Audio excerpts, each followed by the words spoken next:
Welcome to Unprompted with Diana Kelley and Jimmy Chunga. Powered by Noma.Security. Secure your AI everywhere. Months, Diana, months. We've been talking about this now since July. Is that when we started? When was Black Hat? Black Hat was early August. Early August. Okay, so it's been a long time. It's a very exciting thing to be getting this thing going, right? Totally. Have you ever had to do this? I don't know if you've ever had to do this test before. This is one of those, I don't know. Sometimes they use it in team building things, and sometimes they use it in psych evals and things like that, where they show you a blank piece of paper, and then they ask you a series of questions about the blank piece of paper. Have you ever done this? You've never done this. Well, I've done Rorschach tests where they show you an ink blot, and they ask you what that ink blot is about. But a blank piece of paper, no. It's a little different. Yeah, this is a little different. And so they basically, they're trying to, what they do is they're doing this as part of a personality profile to find out what kind of a person you are. When you have a blank piece of paper, there's the profile of someone who looks at that as opportunity, and they're so excited, and they're just, the adventures that this blank piece of paper can tell us. And then there's other people that just kind of wilt, and they don't know what to do, and they just have all this anxiety, and they just, so when I look at this podcast, I see a blank piece of paper. And where are we going to go with this? And so we've had all these meetings, we've had all these discussions, and we set up your studio and your beautiful house there in New Hampshire in the harbor. Oh my gosh, so jealous. And then it's like, well, where do we start? Like, where do we start with this amazing podcast? It's another AI podcast, which there is no lack of AI podcasts, right? It's a lot, yeah.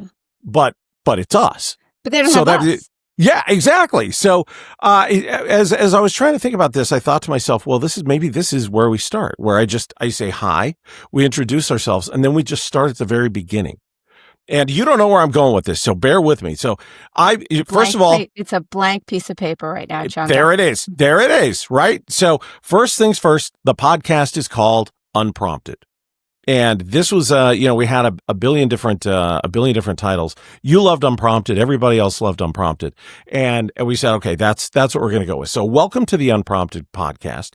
Diana Kelley is here. Now, for those of you who don't know Diana Kelley is a rock star in the cybersecurity world.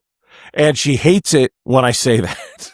I say it. How many times? I've said it a bunch of times, and we're a Black Hat, and you're like, why are you doing that? Please stop doing that.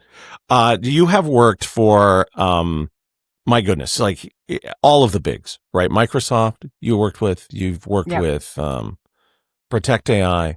You've worked with, the list goes on and on and on. IBM, Symantec, oh yeah, for anybody that remembers Symantec. Oh yes. Yeah, some old school companies, KPMG. Yeah, I've been at this a while. It's really what it comes down to is I've been at this quite a while. So it means I'm older. Well, so am I. So that's, that works well. So Symantec, I just came from Broadcom actually. So, there you go. So yeah, I'm very familiar with Symantec. They bought CA. I was exactly, CA too. Oh, were you really? Oh my gosh. Okay. So Diana Kelley, rockstar CISO. I'm on a quest. One of the quests I have in this world is to find out if it is CISO or if it is CISO. And I've asked hundreds of people. Hundreds, maybe even thousands of people in my time in tech. Now, what do you call it, CISO or CISO? I called it CISO originally because I figured CSO would be CISO. Right. But then what emerged, right? Because sometimes it's like people who really hate people using the word irregardless. At some point, I think you just have to go, hey, this is how language is it evolves and it changes. Yes. And sometimes you just kind of listen to the vibe of what people want to do. And they want to bring irregardless into use.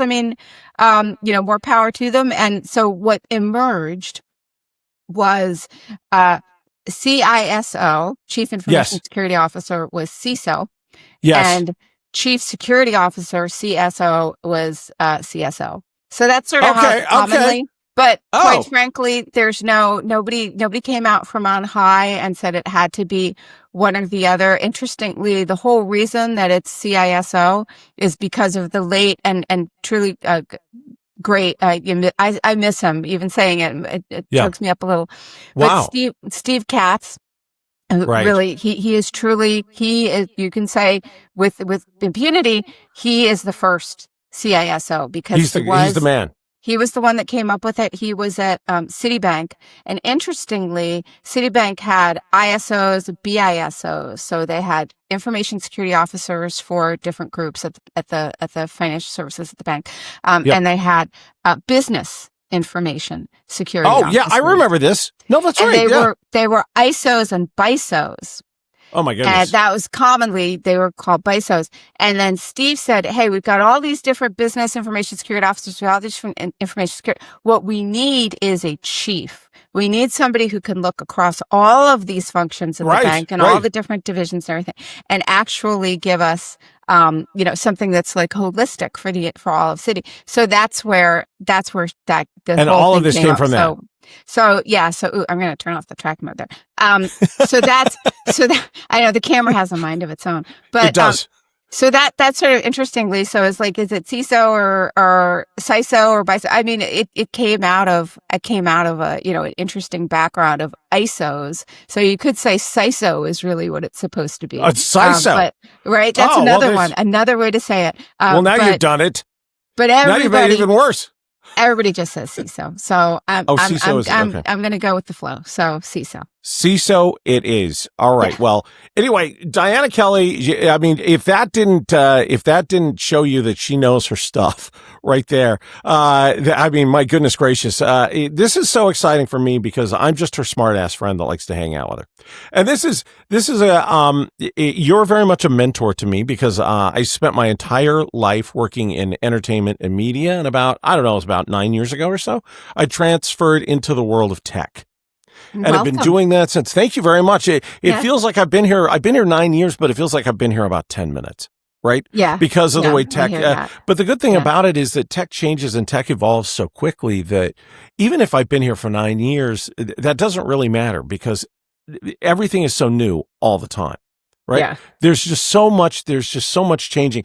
And that's maybe where we start this podcast. What do you think? Maybe this is where we kick off Unprompted because you started as a CISO before the world of AI.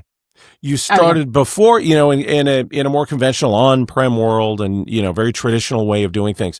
And now everything is AI.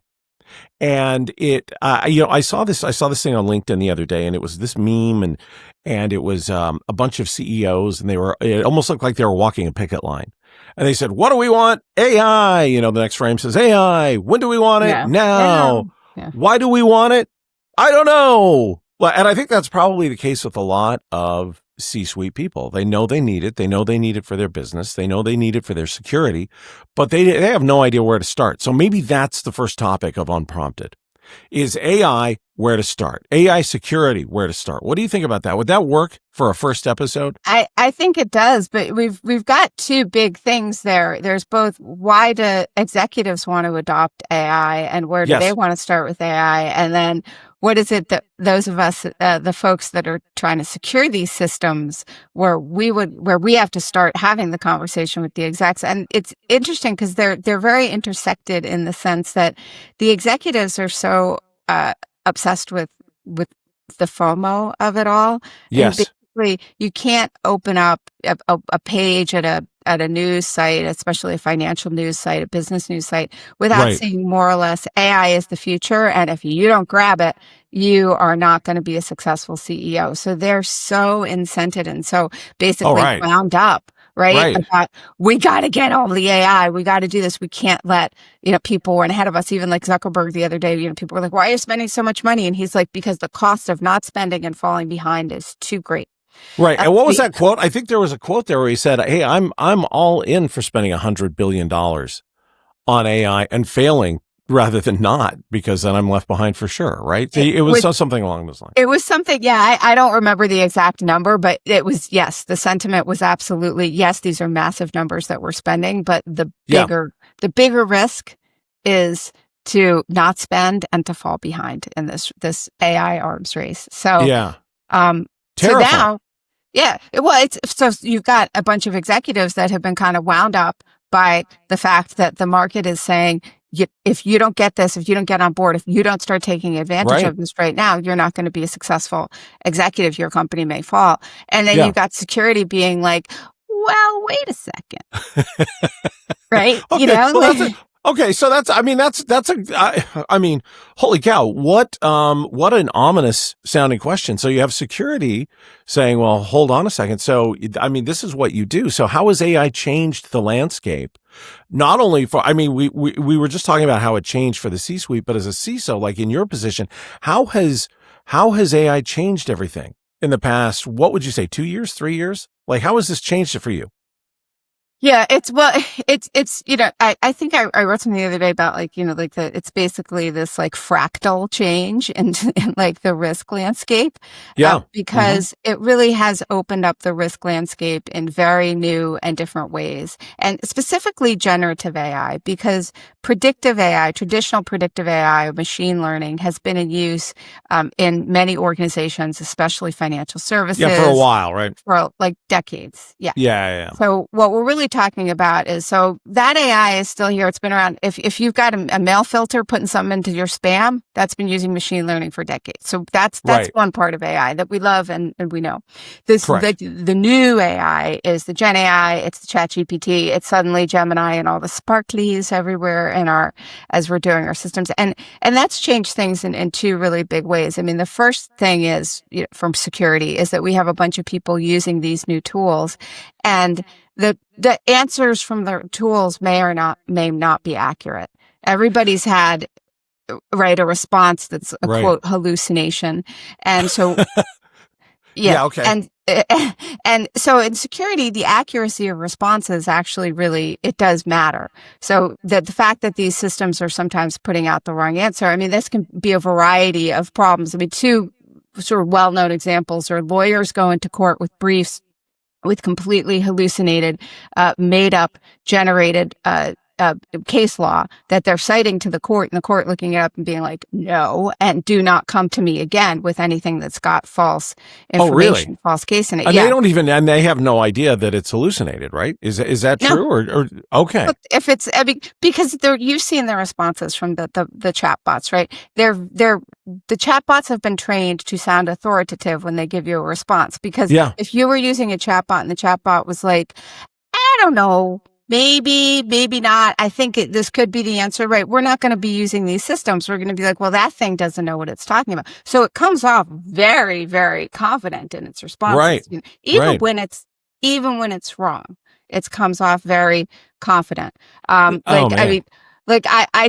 actually, I don't know why, but I was talking to Claude the other day, and I was like, I said something about Joe Keery and Pavement, and Claude came back very authoritatively and was like, Joe Keery is in Stranger Things and you're confused, and Pavement is a band. And I was like, hey, check out IMDb, because Joe Keery played Steve Malkmus in the Pavement documentary as a faux biopic, right? And then of course it was, because also when you call out when one of these systems is wrong, they immediately go like deep hard on like, I'm so sorry, you're exactly right, great, you were perfect to call me out, So we've got these systems that are now giving answers to people. Oh, another good example of this was there was a chat bot that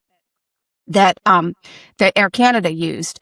And the customer was talking to the chatbot and said, I can't get on my plane. I need something. And the chatbot responded, we got you. No problem. Buy a new ticket. We're going to reimburse you. So the customer went and bought a new ticket and got reimbursed. Interestingly, this did go to the courts, which is why this is public.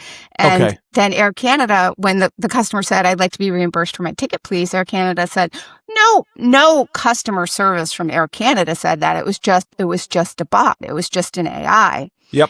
And the customer was like, yeah, but it was your bot. And the courts agreed. They had to do it, right? Yeah.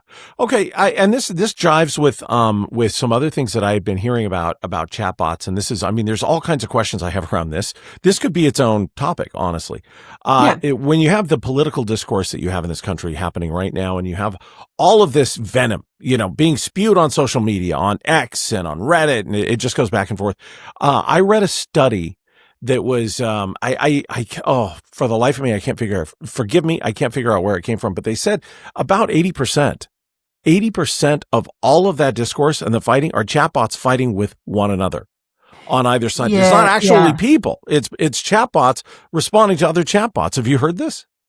So I haven't seen the 80% number, but yeah, I can tell you that I have seen, I can tell you I have seen bots on social media interacting with and other you can bots. catch them, right? As a CISO, you're kind of trained to kind of root those out, and you can kind of tell, right? I mean, yeah, I look, I'm not going to go out there and say like I would have figured out Horsey Books was a person and not a bot, I mean, like they did a good job. Yeah, sure. So I'm not like, but yeah, there are certain tells when a bot is interacting online, and the problem is that as those tells get easy to identify, then they get better with, sort of obfuscating the tells. But yeah, there are certain tells in how these systems interact, and then interact. You can sort of see sometimes if you don't see in the original post, you can see as they're interacting with people in the responses and the comments underneath the original post, you can start to really see certain tells. Simple things like even just the M dashes, the sort of the rule of three. There are certain things that they start to sound AIE. But I wouldn't be surprised that there's 80%. Like I said, I haven't seen that number, but there's definitely a lot of like bot on bot action happening on the internet right now. Bot on bot action. Yeah. I love it. Well, this is okay. So in the past 12 months, we've seen these emerging tech OpenAI and ChatGPT and all these. In the past 12 months, they've really hit the jets, right? And have really, and that is absolutely the case when it comes to the bad actors as well.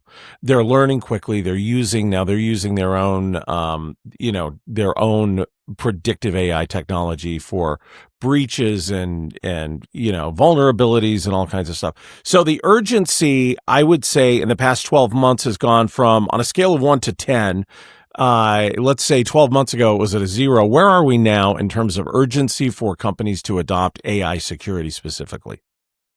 Oh, yeah. I don't like to sound alarmist, but if you have not started looking at some form of governance and security over your AI use, you need to.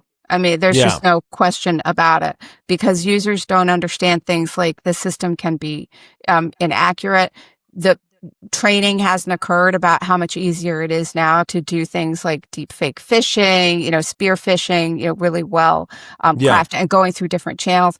And then as we're deploying out, even in code, we've got folks that are vibe coding and not testing that code, not following an SDLC. So there's so many, I could just go on for hours about how many different ways that this is. So if you have not started to govern and monitor what you're doing, you need to. You absolutely need to. So you would. So I said on a scale of 1 to 10 or 0 to 10, you'd put this at a 10.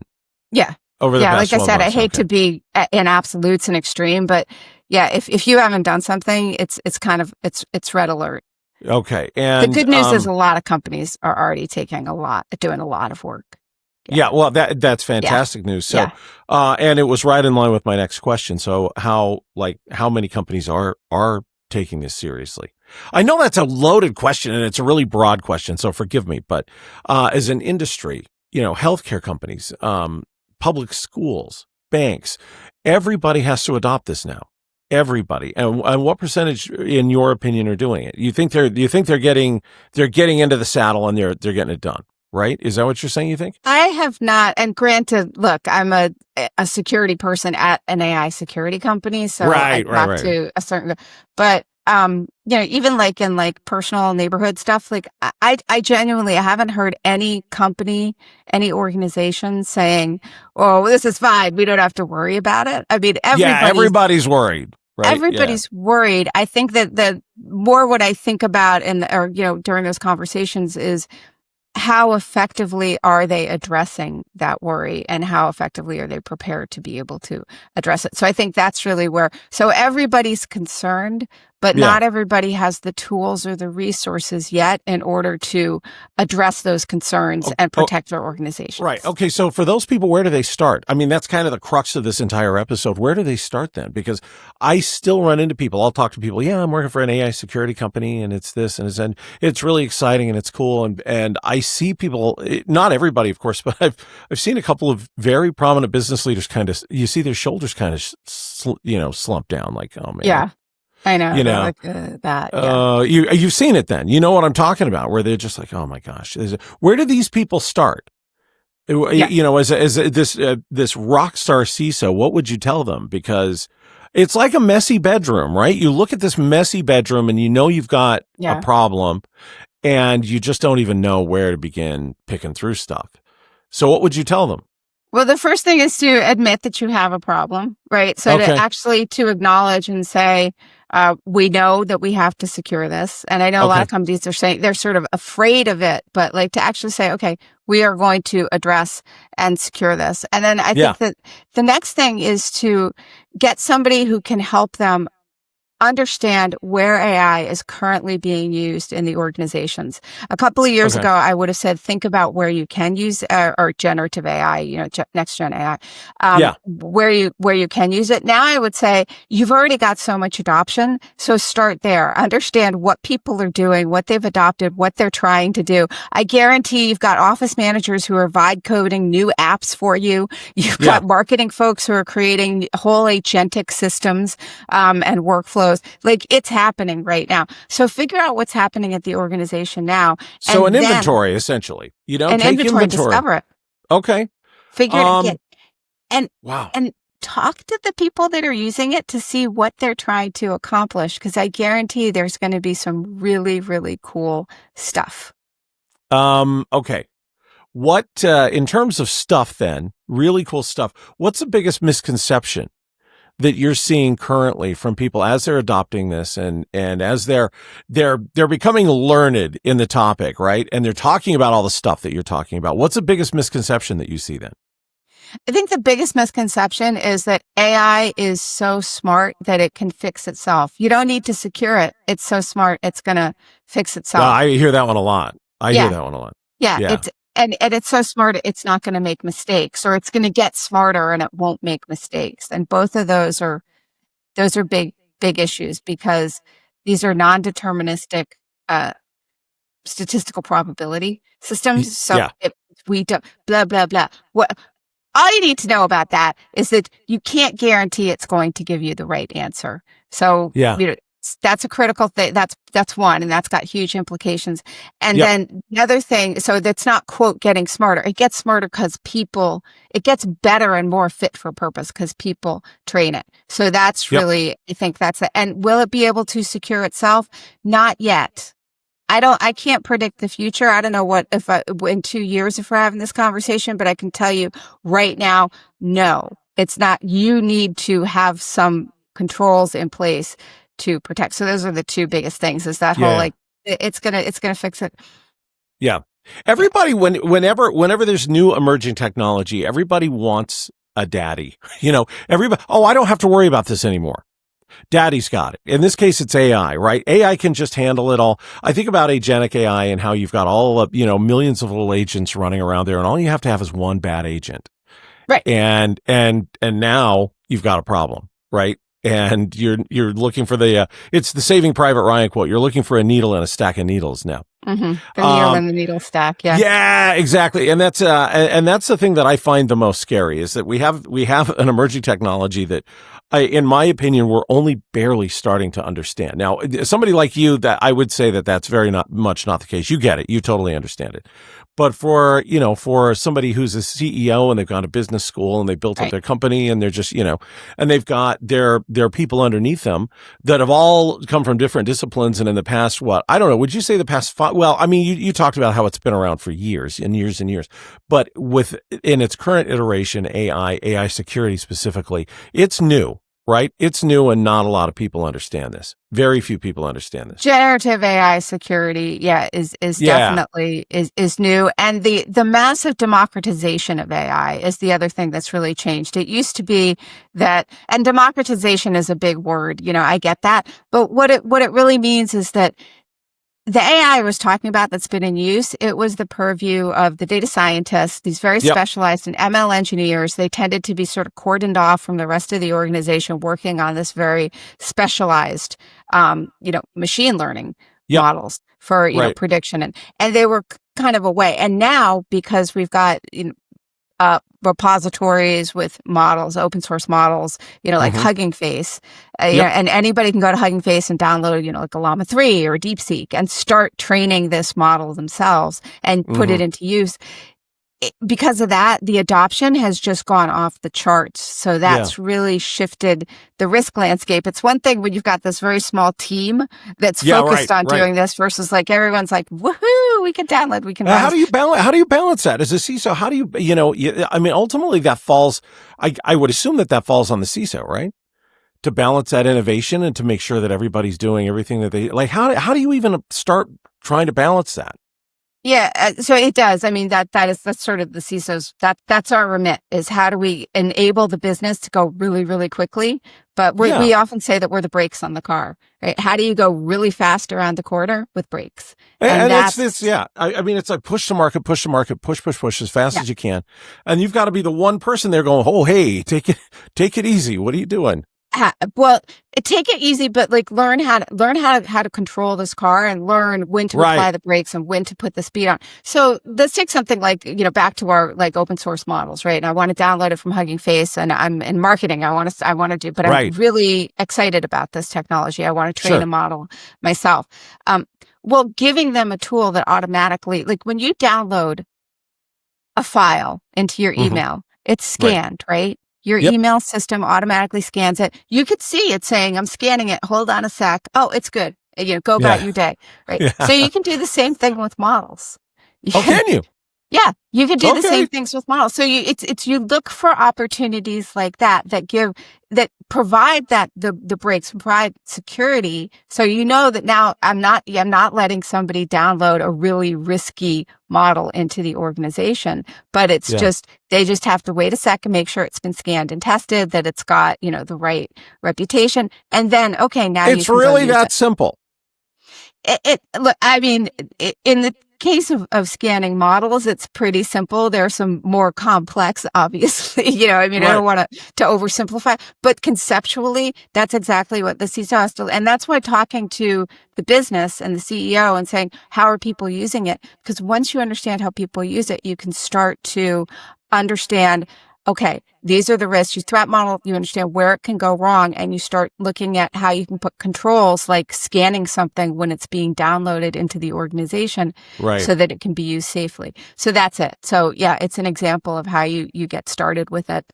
And with generative AI, especially now that we've seen agentic, this is still absolutely an evolving landscape. I've been writing about, a lot. I just put something out yesterday about how trust boundaries are sort of changing in the world of agentic browsers. Buzzword alert, everybody. But that's going to be our new one. Into browsers. Yeah. I love those new buzzwords. So that's everybody take notes. What is that buzzword again, Diana, that everybody's going to be saying now? Agentic browsers. Agentic browsers. Agentic browsers. But and that's changing again, the risk landscape. So I'm not saying it's super easy. It'll take you 5 minutes, go do it. But the concepts are there. And as we're adding in these new technologies, we apply that same concept again. How does the business going to use it? What do they need to use it for? And then how do we as security help them to use it in the most, safe and effective way? Okay, I got you. So when you're talking about AI models and introducing new attack surfaces into AI models. Talk to me about that. Talk to me about data poisoning. Talk to me about prompt injection and model theft and all that sort of stuff. This is the most common attack surface right now for AI models, right? Am I getting that right? Yeah, well, data poisoning is when you train you poison the data that the model's getting trained on. Okay. So that it gives the answer that the attacker wants rather than the answer that that it should be giving. Okay. A classic example of this in security is that there are security tools that look for normal versus abnormal behavior on a network. And the way that an attacker would twist that is to poison the data going into the model so that we would call it low and slow. So low and slow. Over time, you train the model that the bad thing the attacker's doing is normal. So that when you actually execute the exfiltration attack or the attack on the data at the company, then the training data has indicated to the model it's okay. I should expect that, so it wouldn't throw an alert. Okay. So so you're talking about how that's how red teams. I don't know if you call them red teams, but teams should test for this, like pen test for this. That's what they should look for. Well, with training data, you want to look at that. You want to make sure that you understand the data in advance before it's trained on so the system gets trained on it. You want to have proper access control around that data to ensure that nobody has gotten in and poisoned it. You can have version control on the data. Red teaming is before you put a model into production is when you test the guardrails or system instructions to ensure that they're going to hold. So if you have trained your system, say you're an airline, and you never want your bot to tell somebody to go buy a ticket, then the red team would come in and would try everything they could to get the bot that had been trained and had system instructions not to say go buy a ticket. You test it to make sure that those instructions are going to hold. Okay, so what's unique about this testing now in our current world? What's something that's very unique when it comes to AI versus the way it was? No, that's the big question with testing of AI is what I was mentioning about the non-determinism. Okay. Software is deterministic.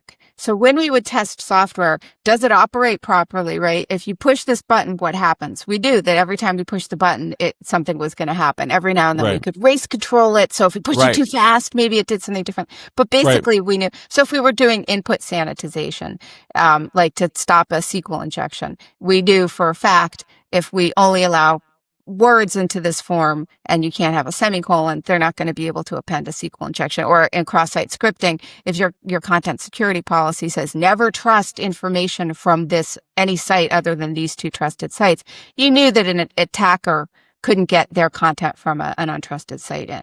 So it's really kind of straightforward. It's an if-then. Think of it as an if-then statement. Whereas AI isn't like that. AI, first of all, we kind of want it to accept everything, right? You think about trying an old school search where you would say, I'm looking for such and such. And it was like, and it would just totally go off the rails. You had to be really precise and write it in exactly the right way. I think there's still some of that to this day though, right? I mean, that still is very much the case depending on the model, correct? Well, how good your prompt is what you put in the question, the query. Yep. Yeah, it does impact what comes out, but we have a lot more flexibility. It feels intuitive because I can understand context. So we can ask things in natural language, and we want our customers to be able to interact with our AI in very natural language ways. So there's sort of that openness, which makes it harder to sanitize input. But then the non-deterministic part is we do not know what the AI is going to output. In a rules-based system, it's if-then. Somebody says X and you output Y. So what that means in a testing environment is if you test an AI and by putting in the same prompt or same kind of prompt 100 times, and the AI responds without breaking the guardrails 100 times, that doesn't guarantee that the next time that same prompt goes in, it won't break the guardrails. You don't know what it's going to come out with. And that's kind of the beauty of it. But it's also like if you've been interacting with an AI, one of the bots, and it writes something that's close to what you were looking for. And then you're like, hey, could you just switch this one thing? And then it comes out with something in a totally different direction. And you're like, I only wanted you to fix this one little area. And you've kind of rewritten the whole thing and given me something else. That's it. So here's an example of what I mean by non-determinism, it's called the poem attack. And a bunch of researchers just their prompt into the AI was repeat the word poem indefinitely. Oh, okay.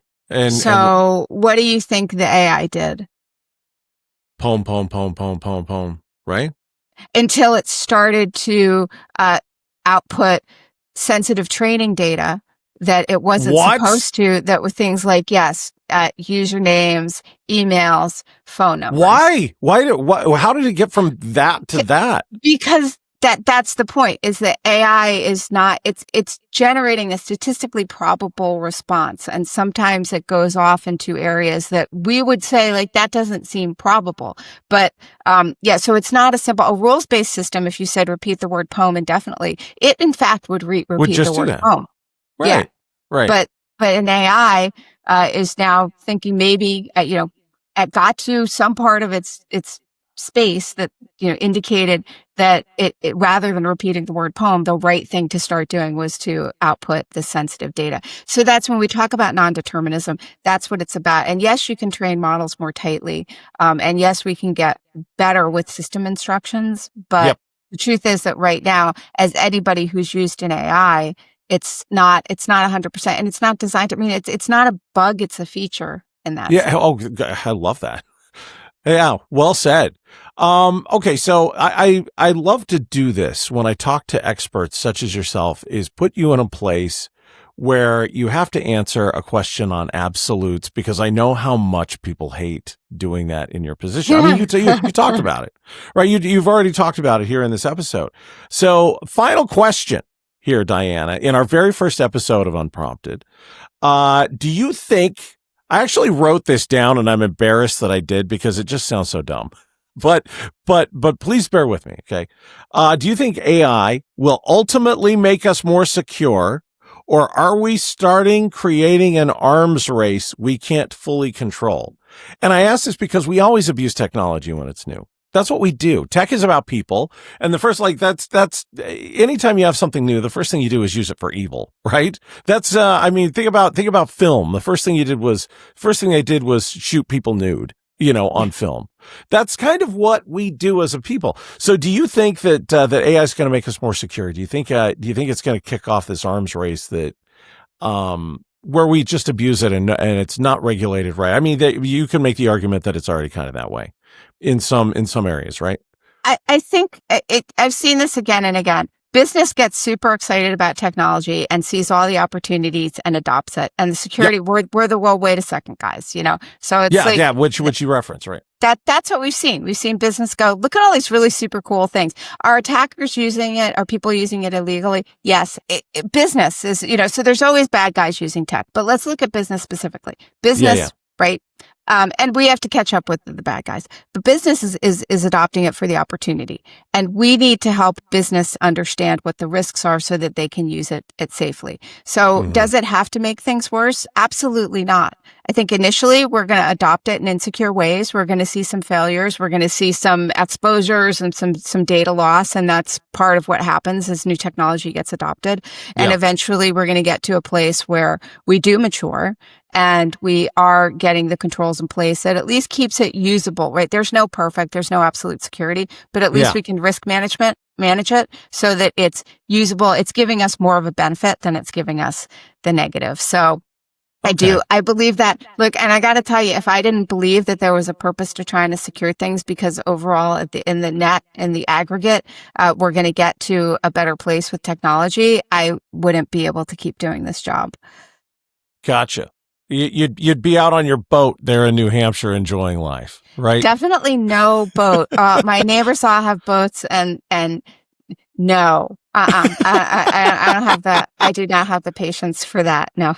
Yeah. What is that? I love to look at their boats. Let's put it that way. What's the old adage? Your best day as a boat, your two best days as a boat owner is the day you buy it and the day you sell it. Maybe. Yeah. I mean, my neighbors love their boats, but the upkeep I don't know. Well, that's the best way to do it, is enjoy your neighbor's boat. Right? Exactly. Yeah, exactly. All right. Vicarious boating. Yeah. I gotcha. All right. Well, Diana, thank you. This is episode 1 of Unprompted. We actually got this done after months of talking about it.